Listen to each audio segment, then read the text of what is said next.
우리가 읽은 본문인 이 히브리서는 복음서나 바울서신, 로마서, 고린도전서, 갈라디아서 이런 것들, 에베소서 이런 책들에 대해서는 많이 알려지지 않았습니다. 그리고 많이 설교되어지는 책은 아닙니다. 우리 가끔 중고등부나 아동부 이런 데서 제가 이제 그 책 빨리 찾기 이런 거 하거든요. 그러면 히브리서 그럼 구약 찾는 친구들 꽤 많아요. 그렇죠. 구약에 있는 줄 알고 막 구약 성경 찾으면서 히브리서 어디 있나 막 이렇게 찾는 사람 애들이 많은데, 그런 것처럼 히브리서는 그렇게 막 알려진 책은 아닙니다. 그래서 저는 오늘 히브리서를 간단하게 좀 소개해드리고 말씀을 이어가려고 합니다. 이 히브리서라는 책은요, 편지죠. 그렇죠? 서신이기 때문에 히브리서는 이름 자체가 원어로 읽어보면 히브리인들에게 이렇게 되어져 있습니다. 그 히브리인들에게 쓴 편지라는 의미입니다. 이 독자가 히브리인들, 그 말은 뭐냐면 그 당시에 이 성경이 쓰여지던 당시에 그 흩어진 유대인들이 있습니다. 흩어진 막 여러 지역으로 흩어져 있는 유대인인데 그 중에 그리스도인이 된 사람들을 향해서 쓴 편지입니다. 흩어진 유대인 그리스도인들에게 보내는 편지이고, 이 히브리서를 쓴 저자가 누구인가, 도대체 누가 썼는가에 대해서는 성경은 정확하게 누가 썼다라고 이야기하지 않습니다. 그러다 보니까 그 다양한 의견들이 있어요. 누구는 바울이 썼다라고 이야기하기도 하고, 누구는 아볼로가 썼다고 하기도 하고, 바나바라고 이야기하기도 하고, 누가나 디모데, 심지어는 브리스길라와 아굴라가 썼다라고 이야기하기도 합니다. 그렇지만 이렇게 다양한 저자에 대한 이야기, 누가 썼을 거야 라고 학자들이 이야기한다는 건 결론적으로 어떠한 의미냐면 누군지 모르겠다라는 겁니다. 누가 썼는지 정확하게 모르겠다라는 게 기본적인 생각이고, 그리고 이 책이 히브리서가 쓰여진 시기, 성경은 한 날 한시에 누가 막 쓴 게 아니에요. 다 시간적으로 굉장히 다양한 시간에 쓰였습니다. 그런데 이 히브리서는 대체적으로 사람들이 생각하기는 예루살렘이 70년에 멸망하거든요. 70년에 디도 장군에 의해서 멸망하게 되는데 그 이전에 쓰여졌을 것이다, 이렇게 많이들 생각을 합니다. 왜냐하면 이 히브리서 자체를 쭉 읽어보시면 구약의 그 제사 제도에 대한 이야기가 많이 등장해요. 제사에 대한 이야기가 많이 등장하는데, 근데 그러면은 예루살렘 성전을 굉장히 중요하게 생각해야 되는데, 이 예루살렘 성전이 멸망한 것에 대한 이야기가 쓰여져 있지 않아요. 그래서 그 이전이었을 거다라고 이야기를 하고, 또 이 히브리서를 읽어보시면 그 당시에 믿는 그리스도인들이 많은 박해 가운데 있었다라는 것을 우리가 말씀 속에서 찾아볼 수 있는데, 그 박해가 시작된 게, 네로 형제가 박해를 시작한 게 65년쯤이라고 이야기를 하거든요. 그러니까 65년에서 대략 70년 사이에 이 히브리서가 쓰여졌을 것이다, 이렇게 생각을 하고 있습니다. 그리고 또한 이 편지를 그러면 기록하게 된, 편지를 쓰게 된 목적이 있잖아요. 이 모든 편지는 목적 없이 쓰여지는 것이 아니니까 이 목적에 대해서도 우리가 생각해 볼 수 있는데, 그 가장 중요한 목적은 이 편지의 제목처럼 히브리인, 유대인 그리스도인들에게 쓰게 되는데, 그 이유는 그 당시에 예수님을 믿게 된 유대인 그리스도인들이 다시 유대교 신앙으로 돌아가려고 하는 거예요. 다시 유대교를 믿으려고 하니까 그것에 대해서 돌아가면 안 된다라는 이야기를 하고 싶었던 겁니다. 이 유대인들은 출애굽 이후에, 출애굽기부터 보시면 하나님께서 성막을 만들게 하세요. 예배 장소를 만들게 하시죠. 그리고 성막을 중심으로 해서 12지파가 이렇게 둘러서 이 생활을 하면서 출애굽을 하고 이 가나안 땅까지 나아가게 됩니다. 그렇기 때문에 이 성막과 제사라는 것은 그들의 생활의 중심이에요. 핵심인 거죠. 그리고 또한 솔로몬이 이제 성전을 건축하게 되잖아요. 성전을 건축한 이후에도 성전에서의 제사, 그리고 모든 절기 때는 유대인들이 어딜 향해 가냐면 예루살렘을 향해 가죠. 큰 절기 때는 예루살렘을 방문하는 게 그들의 신앙의 굉장히 핵심적인 요소였습니다. 그러니까 이 유대인들에게 있어서 신앙의 핵심은 제사인 거예요. 제사. 그리고 제사를 통해서 하나님을 예배하는 것이고 또 제사를 통해서 하나님을 만날 수 있다. 이렇게 생각을 한 겁니다. 그렇게 믿고 있었던 거죠. 그런데 그러한 유대인들이 예수님을 믿게 됐어요. 예수님을 믿게 돼서 그리스도인이 되고 예배 공동체 안으로 이렇게 들어오게 된 거죠. 근데 예배 공동체에 들어와 보니까 재물이 없어요. 재물을 놓고 제사를 지내야 되는데 하나님 앞에 재물이 없이 그냥 예배를 드리는 거예요. 그리고 눈에 보이는 특별한 규례도 없어요. 막 규칙을 많이 정해놓고 못하게 하는 것도 별로 없는 거예요. 그러니까 이 전통적인 유대교식 제사 습관, 그렇죠? 재물 놓고 예배드리던 그 습관에 익숙해 있던 유대인들에게 있어서는 이게 맞나? 이런 생각이 드는 거죠. 이렇게 예배드리는 건 하나님이 받으실까?에 대한 이러한 의문을 갖게 되었던 것입니다. 그러다 보니까 불안한 거예요. 그래서 다시 그 화려한 제사가 있는 유대교로 돌아가려고 하는 그러한 사람들이 많이 등장하게 되었고, 또 유대인들은 유대교 공동체 자체가 이 유대인 공동체 자체가 유대교를 중심으로 하고 있기 때문에 유대교를 믿지 않는 기독교인들은 다른 유대인들에게 차별과 박해가 굉장히 심하게 있었습니다. 그러다 보니까 살기 위해서는 다시 유대교를 믿어야 하는 거예요. 유대교인이 아닌 유대인들에게 물건도 팔지 않고 만나서 이야기도 하지 않고 이렇게 하니까 어쩔 수 없이 그러한 돌아가려는 마음이 많이 들었던 것입니다. 그렇기 때문에 이러한 유대인이었던 그리스도인들에게 신앙적인 답변을 해줘야 됐습니다. 뭔가 답을 줘야 되잖아요. 그래서 그것을 위해 쓴 편지가 바로 오늘 우리가 읽은 히브리서 이 성경입니다. 이것을 조금 우리식으로 좀 생각을 해보면 유교 전통문화 속에서 이렇게 자란 사람이 예수님을 믿고 신앙생활을 시작했다라고 생각했을 때 예수 믿기 전에는 부모님 기일이 되거나 명절이 되면 어떻게 해요? 상을 잘 차려놓고 예법에 따라서 제사를 지내는 것이 당연했죠.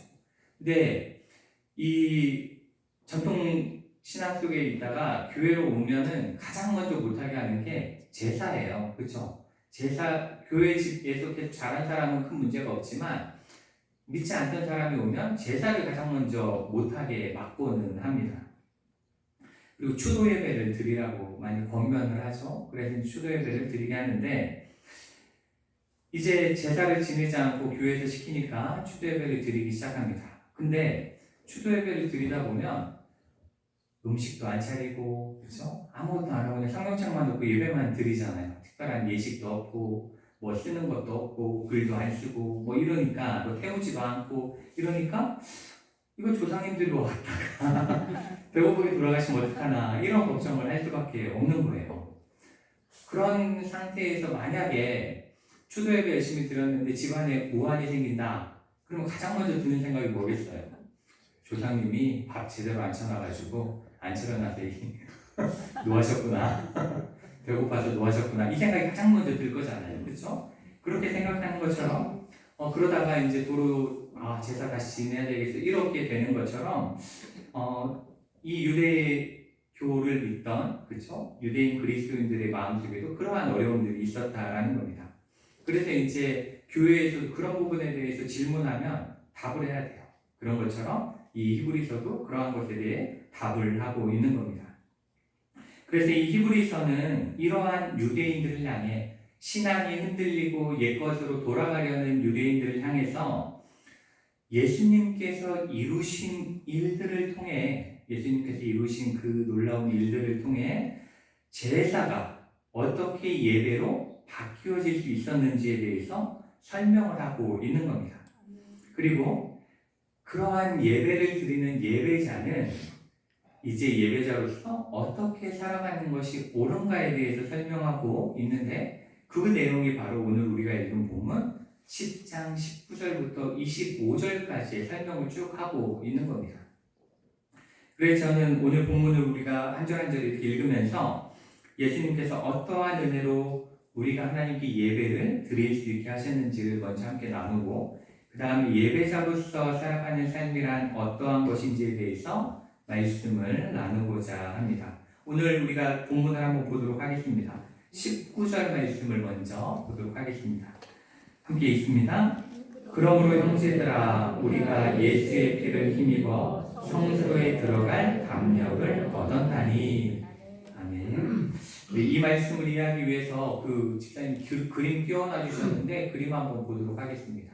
이 그림을 보시면 이게 예배 드리던, 그죠? 제사를 지내던 그 성막을 이렇게 그려놓은 건데, 밖에가 이제 뜰이고, 그 다음에 이렇게 천막으로 이렇게 덮어놓은 것 같은 공간이 있잖아요. 덮어놓은 것 같은 공간이 있는데, 이곳이 바로 성막입니다. 성막이고, 다음 그림을 한번 보여주시면, 이 성막은 안에 이렇게 되어져 있습니다. 성막 안에 이 바깥쪽에 보라색으로 뭔가 막혀 있고, 또 중간에 이렇게 보라색으로 막혀 있죠.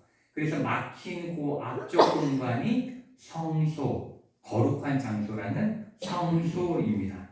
그리고 그 안에는 지성소가 있습니다. 그런데 이 예배의 자리인 성소는 제사장들만 들어갈 수 있었습니다. 제사장만 들어갈 수 있었고, 일반 사람들은 절대로 못 들어가는 곳이에요. 절대 들어갈 수 없는 곳입니다. 그런데 여기 보시면 그 성막 안에 이 보라색으로 두꺼운 휘장으로 이렇게 막혀있는 공간이 있고, 그 안에 작은 공간이 있는데, 그곳은 지성소라는 공간입니다. 지성소라는 공간인데, 이 지성소라는 이름의 뜻은 가장 거룩한 곳, 가장 거룩한 곳이에요. 그곳은 가장 거룩한 곳입니다. 그렇기 때문에 이곳은 제사장도 못 들어가요. 오로지 대제사장만 1년에 단 하루 대속죄일에 들어갈 수 있었던 곳이 바로 이 지성소입니다. 그리고 그곳에 들어갈 때에는 대제사장도 아주 정결해야 했어요. 완전히 깨끗해야 했습니다. 왜냐하면 그 지성소에는 하나님께서 임재해 계시고, 또 그 안에 법궤가 있었습니다. 법궤가 있었기 때문에 일반 제사장은 출입조차도 할 수 없었던 굉장히 거룩한 곳이었습니다. 그리고 이 지성소에 들어갈 때에는 이 대제사장이 들어갈 때 다리에다 이렇게 끈을 묶고 들어갔어요. 끈을 묶은 다음에 이 지성소 휘장 바깥쪽으로 끈의 반대쪽으로 이렇게 빼놓은 거예요. 빼놔야 했고, 그 다음에 제사장의 의복에는 방울을 달아놨습니다. 방울을 달고 들어가야 했습니다. 그래서 방울을 달고 들어가는데 그 이유가 뭐냐면 안에서 움직이고 있나를 확인하는 거예요. 따랑따랑 소리 나면 대제사장이 뭔가 계속 하고 있구나, 움직임이 있구나 라는 것을 밖에서 알 수 있는 거죠. 그런데 대제사장이 불결한 상태에 들어가면 하나님께 벌을 받아 그 자리에서 죽는 경우가 있는 거예요. 그렇게 될 때에 소리가 멈추잖아요. 방울 소리가 멈추잖아요. 그럼 이제 안으로 아무도 못 들어가니까 끈으로 잡아서 이렇게 대제사장을 끌어내야 되는 그런 곳일 정도로 이곳이 굉장히 들어갈 수 없는 곳, 그리고 죽음을 각오하고 들어가야 되는, 죄가 발견됐다 하면 그냥 죽는 거니까 그렇게 해서 이렇게 굉장히 두려운 장소였습니다. 이와 같이 제사 문화 속에서는 하나님 앞에서 예배를 드린다는 것, 그것은 일반 사람들은 절대로 할 수 없는 일이었고, 오로지 제사장만 가능했습니다. 그리고 하나님이 거하시는 지성소에는 1년에 단 한 차례 대제사장만 출입할 수 있게 되었던 거죠. 그런데 오늘 우리가 읽은 이 19절의 말씀은 예수의 피를 힘입어 이제 예수를 믿는 우리 모두가 하나님의 임재가 있는, 하나님을 예배할 수 있는 자리인 성소에 들어갈 자격을 얻게 되었다, 이렇게 말씀을 하고 있는 겁니다. 바로 예수님께서 십자가에 달려 흘리신 그 보혈의 피로 말미암아 제사장이나 대제사장을 거치지 않아도 하나님을 만날 수 있게 되었다라는 것이 오늘 말씀입니다. 그리고 담력을 얻었다라고 의미에 이렇게 담력을 얻었다라고 말씀하고 있는데, 이 말씀은 원래 아까 말씀드린 것처럼 하나님 앞에 나아간다라는 건 굉장히 두려운 일이에요. 그렇죠? 굉장히 두려운 일입니다. 그렇기 때문에 대제사장도 거룩함 앞에서 매우 떨며 1년에 한 번 모든 정결례를 마치고 들어가야 했지만, 이제는 어느 때든지 내가 어떠한 상태든지 하나님 앞에 자유롭게 나아갈 수 있는 권리를 주셨다라는 것이 담력을 얻었다는 의미입니다. 그렇기 때문에 우리가 지금 드리는 이 예배는 예수님께서 십자가에 달려 죽으심으로만 이루신 매우 감사한 시간입니다. 그 예수님의 피가 없었으면 우리가 지금 이 자리에 나올 수 없었던 것입니다. 그렇기 때문에 우리는 언제나 이렇게 하나님 앞에서 직접 예배드릴 수 있다는 것이 얼마나 귀중하고 소중한 일인지를 잘 생각하면서 기억하면서 예배 자리에 참여해야 합니다. 또한 우리가 꼭 기억해야 하는 것은 우리는 예배의 구경꾼이 아니다라는 겁니다. 우리는 구경꾼으로 이 자리에 있는 게 아니에요. 나는 그냥 내 자리에 앉아있고 목사님이 앞에서 그냥 예배를 다 드리고 있는 것처럼, 또 장로님이나 안주입사님 기도하면서 예배를 드리고 있는 것처럼, 찬양대가 찬양을 하면서 예배를 드리고 있는 것처럼 그렇게 생각해서는 절대로 안 된다라는 겁니다. 이렇게 가끔 교인집에 신방 가면 이렇게 교회 안 다니는 이렇게 가족들이 있잖아요. 뭐 남편도 있고 아내도 있고 이렇게 있는데, 교회 같이 오셔야죠 이렇게 이야기하면 가장 많이 듣는 이야기가 우리 집사람이 저를 위해서 예배 드릴 거예요. 우리 집사람이 저를 위해서 기도할 테니까 괜찮아요. 이렇게 이야기하는 걸 제일 많이 들어봤습니다. 그런데 예수님은 그렇게 대신 예배를 드리라고 십자가의 피를 흘리신 게 아닙니다. 그렇죠? 바로 내가 하나님 앞에 나아가기를 원하며 내가 하나님 앞에 예배자로 서기를 원하고, 그것이 바로 예수님께서 우리를 위해 그리고 나를 위해 십자가의 보혈을 흘리신 이유입니다. 그렇기 때문에 우리는 그 피로 성소에 들어갈 권리를 얻었습니다. 그렇기 때문에 우리는 예배 순서마다 직접 감사함으로 적극적으로 참여하시고 또 하나님이 기뻐하시는 참된 예배자로 서시기를 축복합니다. 기도할 때에도 언제나 아멘으로 응답하시고, 또 찬양대가 찬양할 때에도 그 가사를, 제가 가끔 말씀드리잖아요. 이 가사를 같이 읊조리시는 분들이 계세요.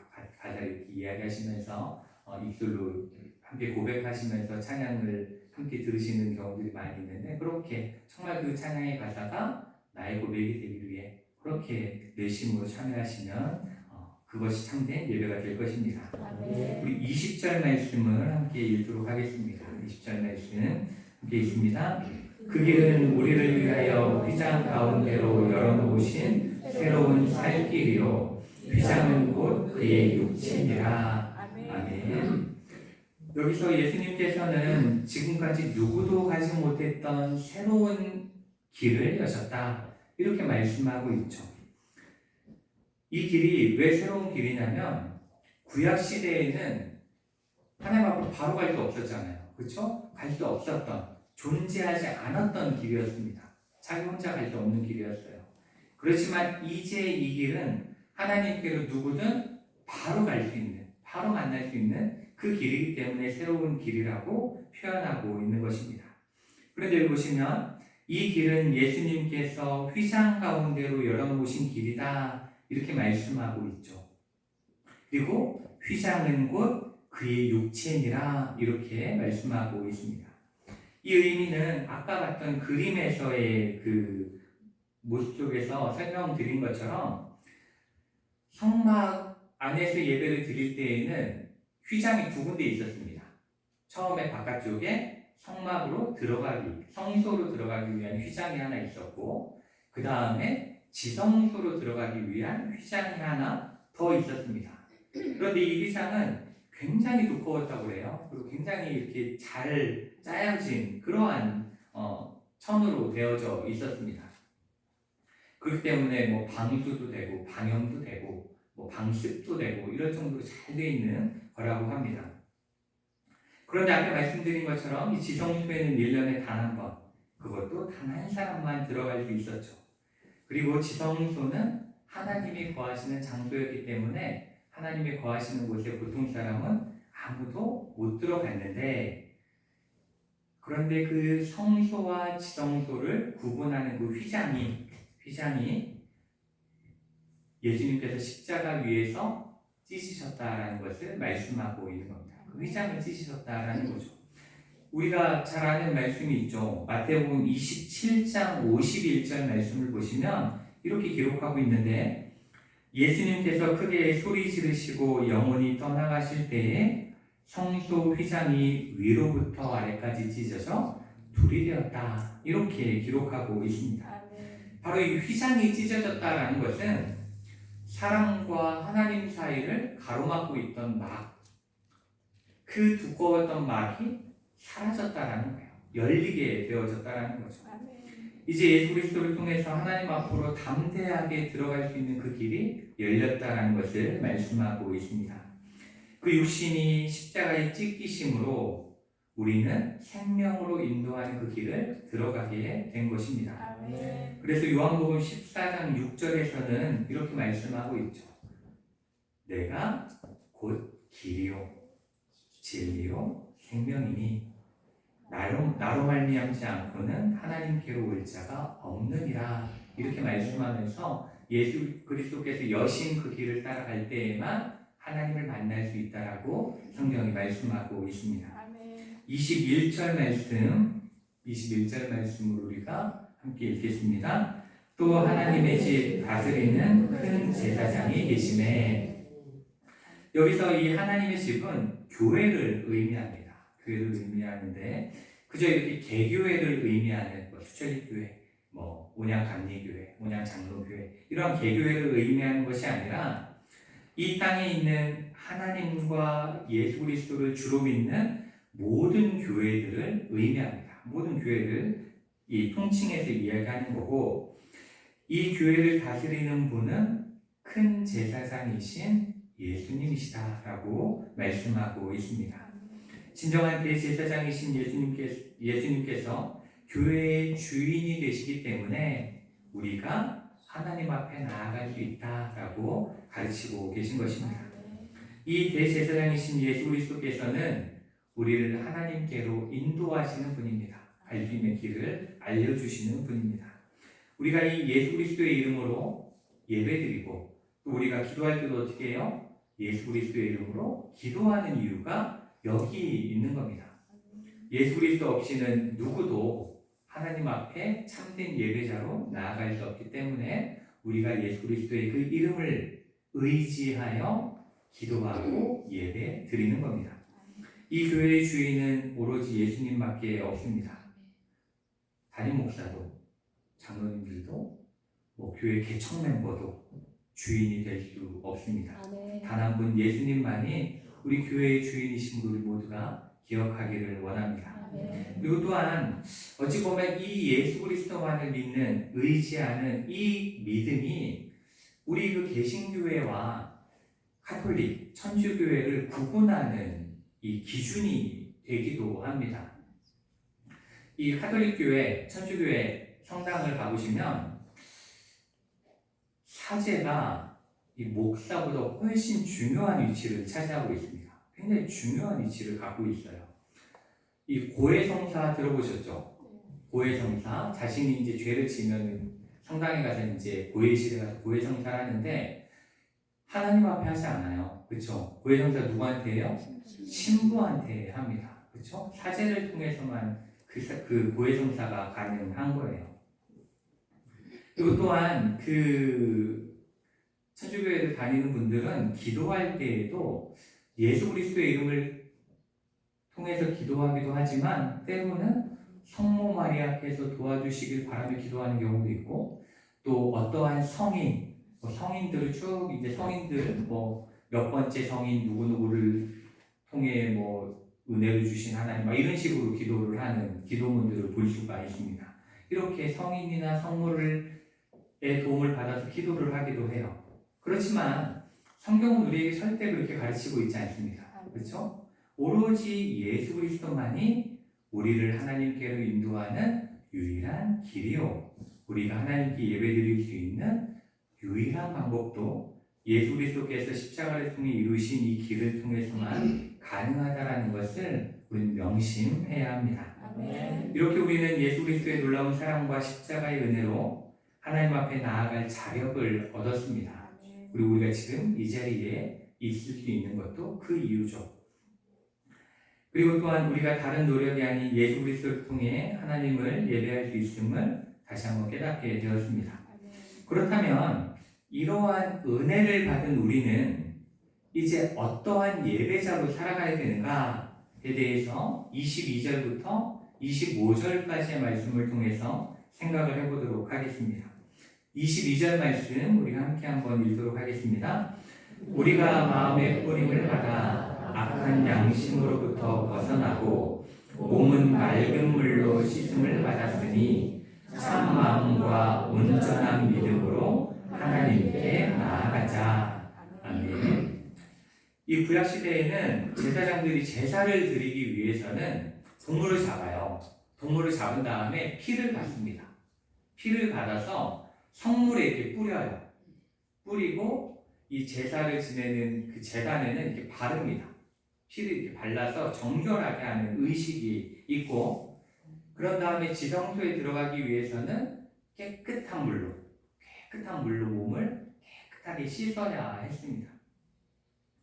그런데 그리스도인들은 그리스도의 보혈로 마음에 뿌림을 받았다는 거예요. 그게 마음에 뿌림을 받아서 정결케 되었다는 거죠. 그렇기 때문에 그 정결함으로 악한 양심을 버리게 되었다. 그러니까 성령의 은혜로 우리가 악한 양심을 버리게 되었다는 거죠. 그 다음에 맑은 물, 이것은 세례를 통해 하나님의 자녀로 인침을 받았다라는 겁니다. 우리가 세례를 물로 주잖아요. 그러한 세례로 하나님의 자녀가 되었다. 이렇게 말씀하면서 그렇기 때문에 우리가 이제는 참 마음과 온전한 믿음으로 하나님께 나아갈 수 있게 되었다. 이렇게 말씀하고 있는 겁니다. 여기서 참 마음은 순수한 마음을 의미하는 거예요. 순수한 마음. 거짓되거나 가식적인 마음이 아니라 진실한 마음으로 하나님 앞에 나아가야 된다는 것을 말씀하고 있고, 그리고 온전한 믿음은 확신 가운데 나아가야 된다는 겁니다. 우리가 살아갈 때에는 그 믿음의 확신을 가지고 나아가야 된다는 거죠. 우리가 예배의 자리에 나올 때도 이 예배 가운데 하나님이 임재해 계시겠어? 이 예배를 하나님이 받으시겠어? 혹은 하나님이 존재하시긴 할까? 이러한 의문을 가지고 나아가서는 안 된다라는 거예요. 오로지 예수 그리스도를 통해 하나님께서 우리를 구원하셨고 하나님의 자녀를 삼아주셨음을 기억하며 오로지 하나님만 바라보면서 믿음으로 예배를 드리고 살아가겠다라는 그런 다짐을 하며 예배에 참여해야 한다는 것입니다. 23절 말씀 함께 읽도록 하겠습니다. 또 약속하신 이는 믿으시니 우리가 믿는 도리의 소망을 움직이지 말며 굳게 잡고. 아멘. 우리에게 하나님의 자녀됨과 영원한 하나님의 나라를 약속하신 분의 그 신실함을 기억하라는 것이 믿으시다라는 의미입니다. 그리고 또한 지금 당장은 힘들고 어려운 상황들이 내게 닥쳐온다 할지라도 앞으로 우리를 위해 선한 일들을 이루실 하나님의 그 선한 뜻들이 이루어질 것들을 믿으며 흔들리지 않고 하나님의 자녀로 살아가라고 말씀하고 있는 겁니다. 그것이 바로 소망을 움직이지 말며 가만히 견고하게 두라는 거죠. 그리고 굳게 잡아서 흔들리거나 넘어지거나 하지 않게 하라고 말씀하고 있는 겁니다. 이 히브리서가 쓰여지던 그 당시의 교회, 특히 유대인 그리스도인들은 앞에서 말씀드린 것처럼 너무나 어려웠습니다. 너무나 어려웠어요. 그리고 너무나 많은 차별과 배척을 당해야 했습니다. 그렇지만 그러한 때에도 흔들리지 말라. 오롯이 소망을 붙잡으라. 구원의 소망을 붙잡고 이겨나가라. 이렇게 지금 당부하고 계신 것입니다. 우리 24절과 25절 말씀을 함께 읽도록 하겠습니다. 서로 돌아보아 사랑과 선행을 격려하며 모이기를 패하는 어떤 사람들의 습관과 같이 하지 말고 오직 원하여 그날이 가까움을 볼수록 더욱 그리하자. 아멘. 여기서 돌아보라는 말씀은 주변을 살펴보라는 겁니다. 이 신앙생활이라는 것은 나 혼자 잘 믿고 천국 가는 게 아니라고 제가 항상 말씀을 드립니다. 믿는 자들이 함께 모여 하나 되어 하나님의 나라를 전하며 하나님의 나라를 향하여 살아가는 것이 바로 우리 신앙의 삶입니다. 그렇기 때문에 내 옆에 있는 믿음의 동역자들이 어떤 상황 가운데 있는지, 지금 어떠한 일을 하고 있는지에 대해서 돌아보며 보살필 수 있어야 합니다. 그러기 위해서는 옆을 보셔야 되겠죠. 그렇죠? 옆에 있는 사람과 대화할 수 있어야 합니다. 우리 옆에 보시면서 인사하실까요? 사랑합니다. 네. 이렇게 사랑한다고 말로만 하지 마시고 그 사람이 어떠한 사랑의 필요가 필요한지를 우리가 항상 생각할 수 있어야 합니다. 그리고 또한 사랑하고 선행을 베풀 수 있도록 서로 격려하라 이렇게 말씀하고 있죠. 우리가 살아가는 세상은 이기심이 가득하고 죄로 물들어 있습니다. 그렇기 때문에 교회는 믿는 성도 한 분 한 분을 사랑함으로 그러한 이기적인 세상과는 다르다라는 것을 보여줄 수 있어야 합니다. 그리고 서로의 발을 씻겨주는 마음으로 착한 행실로 섬김을 나타낼 수 있어야 합니다. 그리고 그 일들을 잘 해나갈 수 있도록 서로 격려해야 돼요. 잘하십니다. 너무 멋지십니다. 이렇게 격려하는 우리의 모습들이 필요한 겁니다. 우리는 다 연약하죠. 그리고 우리 각자의 생각이 다 다릅니다. 우리는 다 다른 생각들을 가지고 이 자리에 나와 있고 살아온 삶의 방식들도 다르고 그렇죠? 다 다르게 지냈습니다.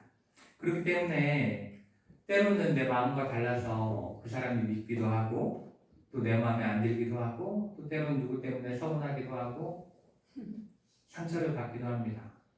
우리 박성자 원사님이 제가 잘 안 해준다고 서운하다고 그러셔가지고 제가 얼마나 그냥 사랑합니다.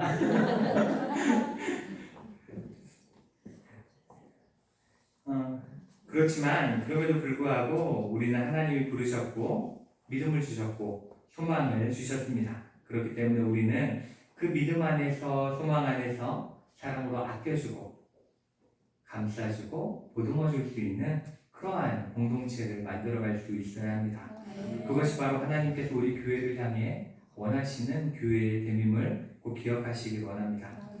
또한 모이기를 힘써야 합니다. 세상적인 분주함과 유혹 때문에 모이기를 소홀히 해서는 안 됩니다. 우리가 세상 속에서 살아갈 때에 함께 예배드리고 함께 사랑으로 격려하는 이 시간이 없으면 우리는 세상이 우리를 향해 유혹하는 것들에 대해서 우리를 시험하는 것들에 대해서 우리에게 주는 환난을 이겨나갈 수가 없습니다. 그렇기 때문에 우리를 하나님께서는 모이게 하신 겁니다. 이 교회가 헬라어로 에클레시아입니다. 에클레시아인데 이 에클레시아라는 게 어떠한 뜻이냐면 모임이라는 뜻이에요. 아주 간단하게 모임입니다.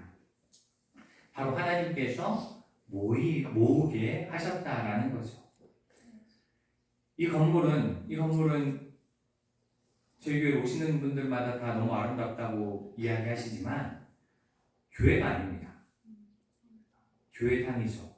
예배당에 불과한 겁니다. 우리가 함께 모여서 예배드리는 지금 이 시간 이곳은 교회가 된 겁니다. 아멘. 우리가 한 가족으로 사랑하며 섬기며 나아가는 그 자리가 교회임을 기억하시기를 원합니다. 아멘. 우리가 살다 보면 어쩔 수 없는 일들이 많이 있죠. 못 오시는 때도 있죠. 그렇지만 우리는 최선을 다해서 모이기를 힘써야 합니다. 아멘. 우리가 함께 모여 사랑하며 살아가는 것이 하나님의 뜻이기 때문입니다. 아멘. 우리는 22절부터 25절 말씀을 통해서 예수 그리스도의 십자가 은혜로 하나님의 자녀된 우리가 어떻게 살아가야 되는지에 대해서 말씀을 나눴습니다. 근데 이 말씀을 다시 한번 잘 살펴보시면 22절에서는 믿음을 이야기합니다. 그렇죠? 22절에서는 믿음으로 이렇게 말씀하고 있죠.